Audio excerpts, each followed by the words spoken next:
Hi everyone, आप सभी का स्वागत है आपके प्यारे चैनल टॉपर्स वे यूपी बोर्ड पर। तो आज की वीडियो आप लोगों के लिए बहुत ही महत्वपूर्ण होने वाली है, क्योंकि आज के इस वीडियो में हम लोग क्लास 10th विज्ञान में इम्पोर्टेंट क्वेश्चन को डिस्कस करेंगे, जिनके आने के चांसेस बोर्ड परीक्षा 2026 में बहुत हैं।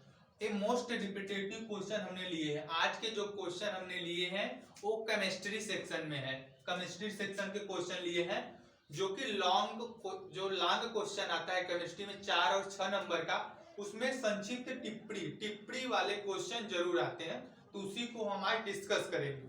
जैसे इसके पिछले वाले वीडियो में हमने फिजिक्स सेक्शन के कराए थे, जिसमें न्यूमेरिकल कराए थे। तो ऐसे ऐसे करके आप लोगों की बहुत सारे इंपॉर्टेंट क्वेश्चन कराते जाएंगे। तो वीडियो में आगे से बढ़ने से पहले अगर आप चैनल पर पहली बार विजिट किए हैं तो प्लीज चैनल को सब्सक्राइब जरूर कीजिएगा और वीडियो तो टिल एंड तक जरूर देखिएगा।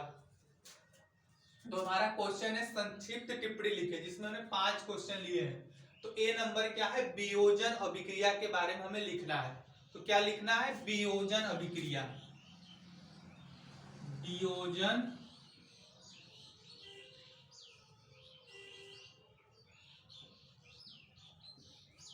वियोजन अभिक्रिया। तो वियोजन अभिक्रिया होती क्या है? तो रासायनिक अभिक्रिया के प्रकार में पहला जो रिएक्शन था वो संयोजन अभिक्रिया था। संयोजन का मतलब जुड़ना था, मतलब उसमें 2 या 2 से अधिक पदार्थ मिलकर एकल उत्पाद का निर्माण कर रहे थे संयोजन में। लेकिन वियोजन का अर्थ क्या होता है? तो वियोजन का अर्थ होता है टूटना। वियोजन का अर्थ क्या होता है? टूटना।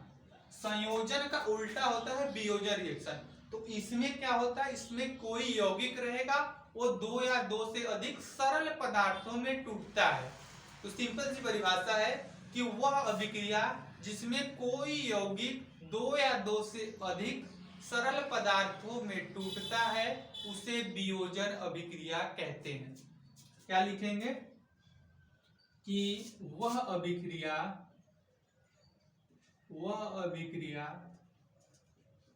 जिसमें कोई यौगिक 2 या 2 से अधिक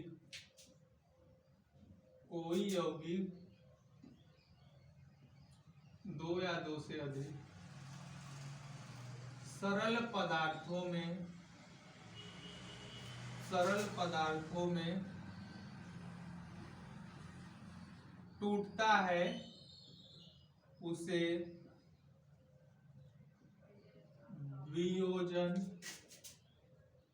वियोजन अभिक्रिया कहते हैं। क्या है कि वह अभिक्रिया जिसमें कोई यौगिक 2 या 2 से अधिक सरल पदार्थों में टूटता है उसे वियोजन अभिक्रिया कहते हैं। तो एग्जाम्पल पहले लिखेंगे, इंपॉर्टेंट होता है कि एग्जाम्पल मतलब उदाहरण, रासायनिक समीकरण। जैसे AgCl होता है,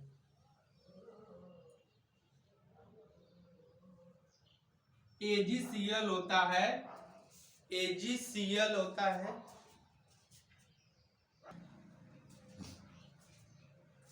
जैसे जो AgCl होता है, इस पर जब सूर्य का प्रकाश पड़ता है, सूर्य प्रकाश मतलब सनलाइट पड़ता है, जब AgCl मतलब सिल्वर क्लोराइड पर जब सूर्य का प्रकाश मतलब सनलाइट पड़ता है तो यह Ag प्लस क्लोरीन गैस में अपने टूट जाता है। तो क्लोरीन अब बैलेंस करेंगे, क्लोरीन कितना है, क्लोरीन 2, तो इधर AgCl Cl है तो Cl को 2 करेंगे, क्लोरीन 2 हो गया। लेकिन क्लोरीन जैसे ही 2 किए Ag 2 हो गया, तो Ag को बैलेंस कर देंगे तो है 2AgCl गिव्स सनलाइट लगाएंगे तो Ag प्लस Cl2 में टूटता है। जैसे पानी होता है ना, या CaCO3 होता है, कैल्शियम कार्बोनेट, इस पर जब उष्मा करते हैं, जब कैल्शियम कार्बोनेट में उष्मा प्रभावित करते हैं तो ये टूट जाता है CaO प्लस CO2।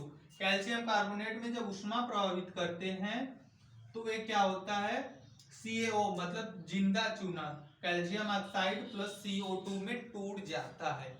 तो वो हो गया वियोजन अभिक्रिया। वियोजन अभिक्रिया क्या होती है कि वह अभिक्रिया जिसमें कोई यौगिक दो या दो से अधिक सरल पदार्थों में टूटता है उसे वियोजन अभिक्रिया कहते हैं। ऐसे एग्जांपल हमने दे दिए, AgCl रहता है तो Ag प्लस Cl2 में टूटता है, CaCO3 रहता है उष्मा के माध्यम से CaO प्लस CO2, जैसे H2O भी होता है तो H2 प्लस O2 में टूटता है विद्युत धारा के माध्यम से ना।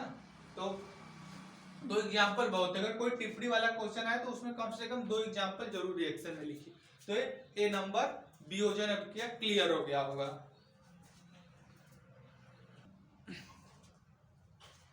जैसे क्वेश्चन मतलब ए पार्ट हम लोग का वियोजन अभिक्रिया क्लियर हो गया। अब हम लोग चलते हैं बी पार्ट। बी पार्ट में असंतृप्त हाइड्रोकार्बन के बारे में लिखना है। असंतृप्त हाइड्रोकार्बन कहते किसे हैं, तो पहले हमें जानना होगा हाइड्रोकार्बन किसे कहते हैं। हाइड्रोकार्बन मतलब हाइड्रोजन और कार्बन। हाइड्रो में क्या आ रहा है, हाइड्रोजन, कार्बन मतलब कार्बन और हाइड्रोजन से बने यौगिक को क्या कहते हैं, कार्बन और हाइड्रोजन से बने यौगिक को हाइड्रोकार्बन कहते हैं। कार्बन और हाइड्रोजन से बने यौगिक को हाइड्रोकार्बन कहते हैं ना। और हाइड्रोकार्बन दो प्रकार का होता है, एक होता है संतृप्त, एक होता है असंतृप्त। तो संतृप्त में क्या होता है कि कार्बन और हाइड्रोजन के मध्य सिंगल बंध पाया जाता है, मतलब एकल बंध पाया जाता है। संतृप्त की बात करें, संतृप्त हाइड्रोकार्बन में कार्बन और हाइड्रोजन के मध्य एकल बंध पाया जाता है। और संतृप्त क्या होता है कि वे हाइड्रोकार्बन जिसमें कार्बन और हाइड्रोजन के मध्य द्विबंध अथवा त्रिकबंध पाया जाता है। द्विबंध मतलब डबल बॉन्ड व त्रिकबंध मतलब ट्रिपल बॉन्ड पाया जाता है, उसे असंतृप्त हाइड्रोकार्बन कहते हैं। तो क्या लिखेंगे इसका परिभाषा कि वे हाइड्रोकार्बन जिसमें कार्बन और हाइड्रोजन के मध्य द्विबंध अथवा त्रिकबंध पाया जाता है उसे असंतृप्त हाइड्रोकार्बन कहते हैं। क्या लिखेंगे कि वे हाइड्रोकार्बन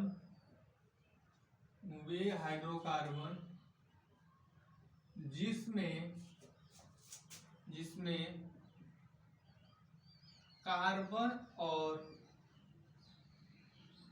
हाइड्रोजन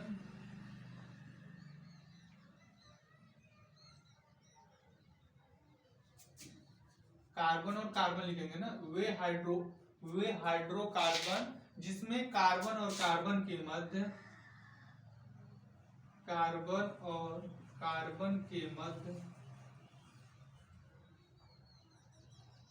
द्विबंध, जिसे बोलते हैं डबल बॉन्ड, द्विबंध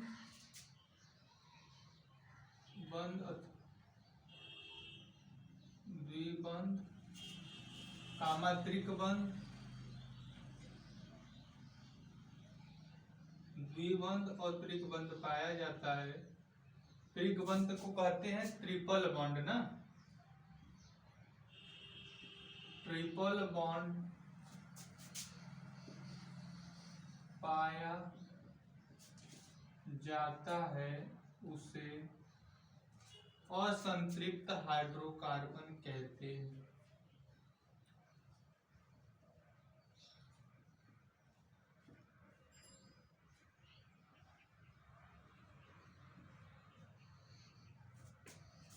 इससे पहले हम परिभाषा में बोलते समय कार्बन और हाइड्रोजन बोल लिया था तो गलत था, कार्बन और कार्बन रहेगा ना। तो वे हाइड्रोकार्बन जिसमें कार्बन और कार्बन के मध्य द्विबंध और मतलब डबल बॉन्ड और ट्रिपल बॉन्ड पाया जाता है उसे हाइड्रोकार्बन असंतृप्त हाइड्रोकार्बन कहते हैं। अब ध्यान से सुनो, या तो डबल बॉन्ड भी पाया जा सकता है, या तो ट्रिपल बॉन्ड भी पाया जा सकता है, या तो दोनों साथ में पाया जा सकता है।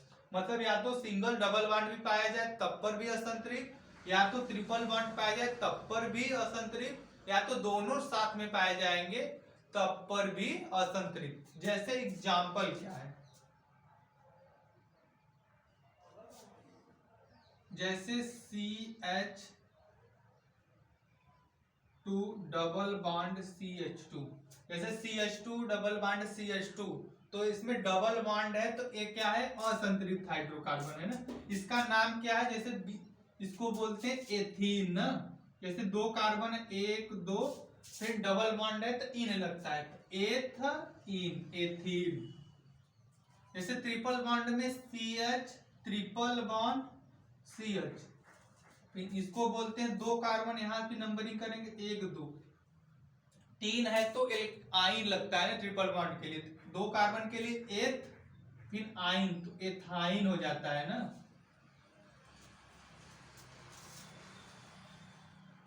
जैसे इसमें एक हो गया C सिंगल बॉन्ड,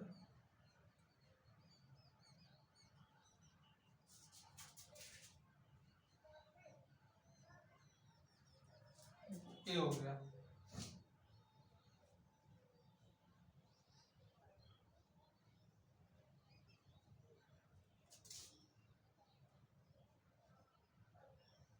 जैसे देखो एक कर लिए ना, एक कोई यौगिक है तो इसमें डबल बॉन्ड भी है, ट्रिपल बॉन्ड भी है, तो ए भी असंतृप्त हाइड्रोकार्बन होगा। जैसे इसका नंबरिंग हम IUPAC के हिसाब से लिख रहे हैं ना। जैसे डबल बॉन्ड पहले इधर से पढ़ रहा है तो इधर से गिनेंगे, 1 2 3 4 5। 1 पे क्या है, आइन, तो इसका होगा 1 आइन, 1 इन ना, 1 इन। तीसरे पे क्या है, ट्रिपल बॉन्ड मतलब 3 आइन, 1 इन 3 आइन। फिर पांच कार्बन है तो पेंटेन, पेंटेन। तो IUPAC के हिसाब से लिखते हैं। अगर IUPAC लिखना नहीं आता तो हम डेडिकेटेड दो वीडियो में तो मिनिमम सिखा देंगे IUPAC आप लोग को अच्छे से। और IUPAC का वीडियो चाहिए तो कमेंट बॉक्स में नीचे जरूर बता देना कि भैया IUPAC का वीडियो बना दीजिए। तो वे असंतृप्त हाइड्रोकार्बन मतलब क्या होता है, वे हाइड्रोकार्बन जिसमें कार्बन और कार्बन के मध्य डबल बॉन्ड और ट्रिपल बॉन्ड पाया जाता है उसे असंतृप्त हाइड्रोकार्बन कहते हैं। डबल बॉन्ड अकेला भी पाया जा सकता है, ट्रिपल बॉन्ड अकेला भी पाया जा सकता है, दोनों साथ में पाए जा सकते हैं तो उसे असंतृप्त हाइड्रोकार्बन कहते हैं। तो ये बी पार्ट आप लोग को क्लियर हो गया होगा।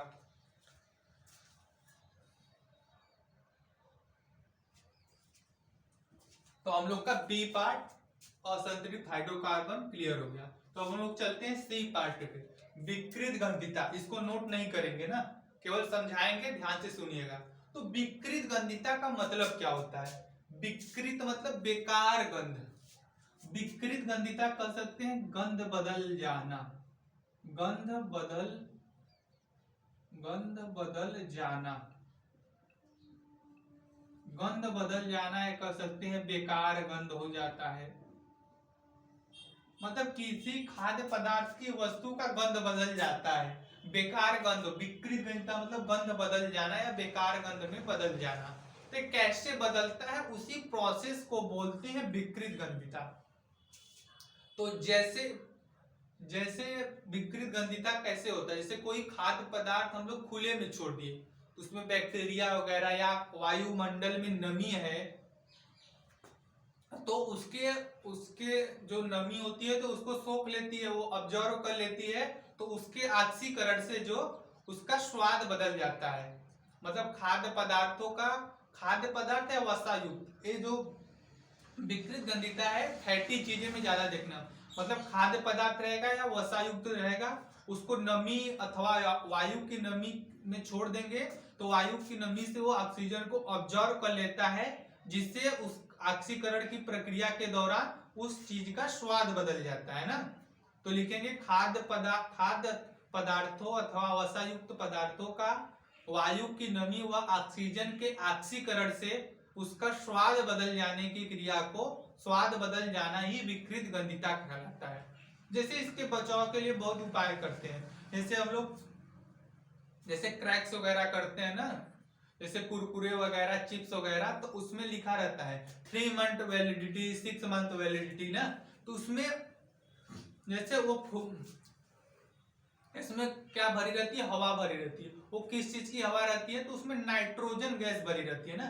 तो पहले जैसे पैकिंग के दौरान उसमें से ऑक्सीजन को निकाल लिया जाता है और नाइट्रोजन को भर दिया जाता है, क्योंकि नाइट्रोजन गैस थोड़ी सी वायु से हल्की होती है और क्रिया नहीं करती है ना, हल्की भी होती है।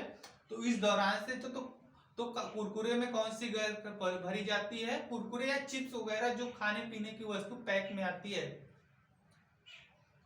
तो क्रैक्स वगैरह, इसमें सब में कौन सी गैस भरी होती है? Nitrogen gas. तो पूछा जाता है कुरकुरे या चिप्स के पैकेट में कौन सी गैस भरी जाती है? तो नाइट्रोजन गैस। वो किसके लिए भरते हैं? कि विकृत गंधिता से बचने के लिए। अगर ऑक्सीजन भर देंगे तो उसका ऑक्सीकरण जल्दी हो जाएगा, तब नहीं चल पाएगा ज्यादा दिन ना, खराब हो जाएगा। तो इसीलिए पूछा जाता है तो कि कुरकुरे और चिप्स में विकृत गंधिता से बचाने के लिए किस गैस का उपयोग करते हैं? तो विकृत गंधिता का। तो विकृत गंधिता का परिभाषा क्या होता है?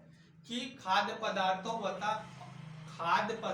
अथवा वसायुक्त पदार्थों का वायु की नमी अथवा ऑक्सीजन के माध्यम से स्वाद का बदल जाना या गंध का बदल जाना विकृत गंधिता कहलाता है। विकृत गंधिता के लिख सकते हैं नीचे, विकृत गंधिता से बचने के लिए कुरकुरे अथवा चिप्स के पैकेट में ऑक्सीजन के स्थान पर नाइट्रोजन गैस भरा जाता है ना। तो ये हो गया विकृत गंधिता। क्लियर हो गया होगा।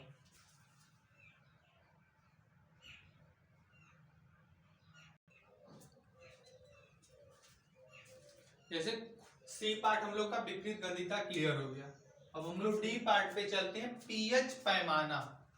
डी पार्ट में क्या पूछा है? पीएच पैमाना। एक पूछता है पीएच मान और पीएच पैमाना, तो दोनों का परिभाषा बहुत लोग एक ही लिख देते हैं, तो उसमें डिफरेंस है ना। जैसे पीएच मान का परिभाषा क्या होता है? कि पीएच बराबर -log(H+ आयन होता है। मतलब किसी विलयन में उपस्थित हाइड्रोजन आयन की सांद्रता के ऋणात्मक लघुगुणक के मान को पीएच मान कहते हैं। तो वो पीएच मान की परिभाषा होती है। लेकिन पीएच पैमाना की परिभाषा क्या होती है? तो पीएच पैमाना तो स्केल के बारे में हमें बताना है ना। तो पीएच पैमाना क्या होता है? तो पीएच पैमाने की खोज किसने की थी? पहले हमने सोरेनसन नामक वैज्ञानिक ने। किसने की थी? पता होना चाहिए। पीएच पैमाने की खोज किसने की थी? तो सोरेनसन नामक वैज्ञानिक ने। पीएच का मतलब होता है, पीएच का मतलब क्या होता है? Potential of hydrogen. Potential of hydrogen कह सकते हैं। हाइड्रोजन की शक्ति, हाइड्रोजन की शक्ति। और इसमें जो पी है, पीएच में पूछा जाता है, पीएच में पी का क्या मतलब है? पीएच में पी का मतलब है फोन्टेज। क्या मतलब है?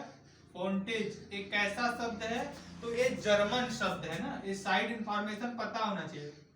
जर्मन शब्द, क्योंकि मल्टीपल क्वेश्चन में पूछे जा सकते हैं, 20 नंबर की जो पूछे जाते हैं। पूछा जाता है जो फोन्टेज जर्मन शब्द है, इसका क्या अर्थ है? तो इसका अर्थ है शक्ति। साइड इंफॉर्मेशन भी पता। पीएच मान की खोज सोरेनसन नामक वैज्ञानिक ने। पीएच का क्या मतलब होता है? पोटेंशियल ऑफ हाइड्रोजन या पावर ऑफ हाइड्रोजन भी कह सकते हैं।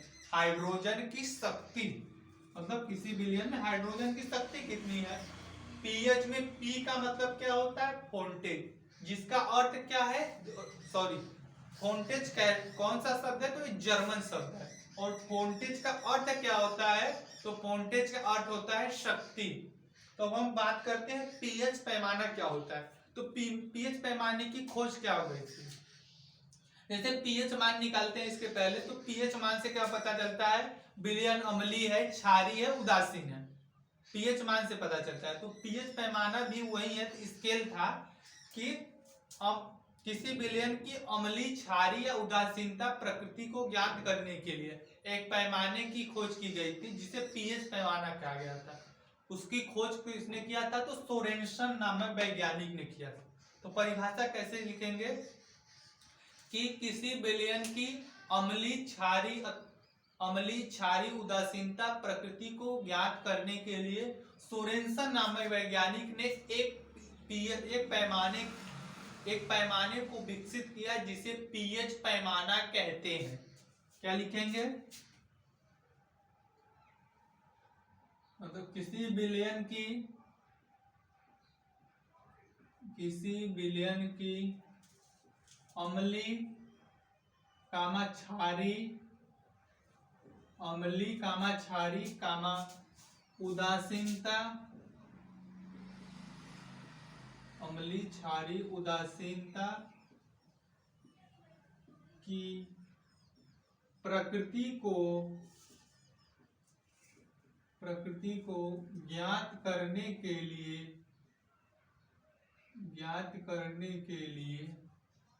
सोरेनसन नामक वैज्ञानिक ने सोरेनसन नामक वैज्ञानिक ने एक पैमाना विकसित किया जिसे पीएच पैमाना कहते हैं। क्या लिखेंगे कि किसी विलयन की अम्लीय क्षारी या उदासीनता की प्रकृति को ज्ञात करने के लिए सोरेनसन नामक वैज्ञानिक ने एक पैमाना विकसित किया जिसे पीएच पैमाना कहते हैं। जैसे हम लोग स्कूल जो स्केल यूज करते हैं उसमें तो कोई 15 सेंटीमीटर 15 25 30 100 सेंटीमीटर का लिखा रहता है, लेकिन जो पीएच पैमाने पर जो नंबर अंकित होते हैं 1 से 14 तक अंकित होते हैं ना, 0 to 14। तो पीएच पैमाने पर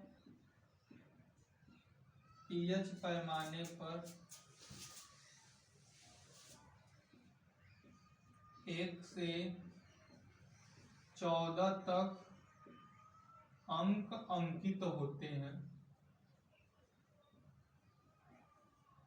1 से लेकर 14 तक पीएच पैमाने पर 1 से लेकर 14 तक अंकित होते हैं। यदि पीएच, अब लिखेंगे, यदि पीएच 7 से कम होता है, पीएच 7 के बराबर, पीएच 7 से ज्यादा,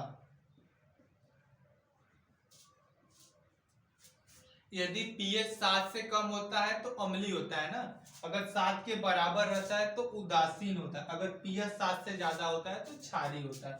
7 से ज्यादा मतलब 14 से कम रहेगा ना, 7 से 14, 7 से कम में विलयन अम्लीय होता है, अगर 7 के बराबर है तो विलयन उदासीन रहता है, अगर 7 से ज्यादा है तो विलयन क्षारीय रहता है। यही प्रकृति जानने के लिए तो हो गया पीएच पैमाना।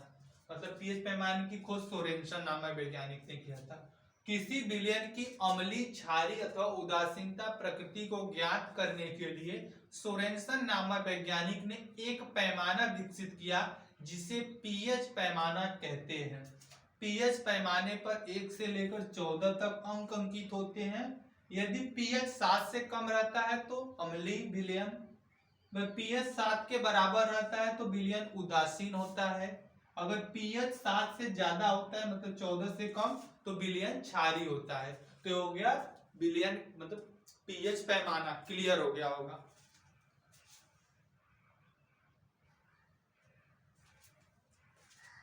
हम लोग का डी पार्ट मतलब पीएच पैमाना क्लियर हो गया।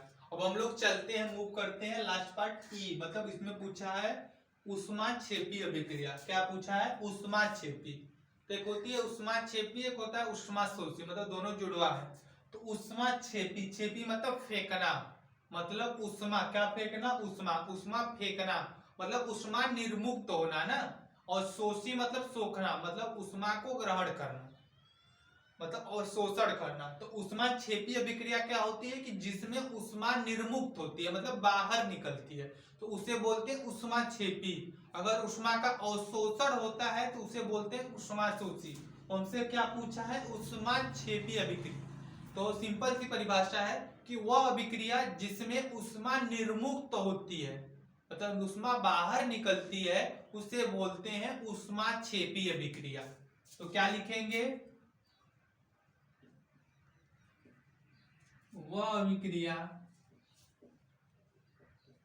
जिसमें वह विक्रिया जिसमें ऊष्मा निर्मुक्त होती है, निर्मुक्त मतलब बाहर निकलती है, निर्मुक्त होती है, उसे ऊष्माक्षेपी अभिक्रिया कहते हैं।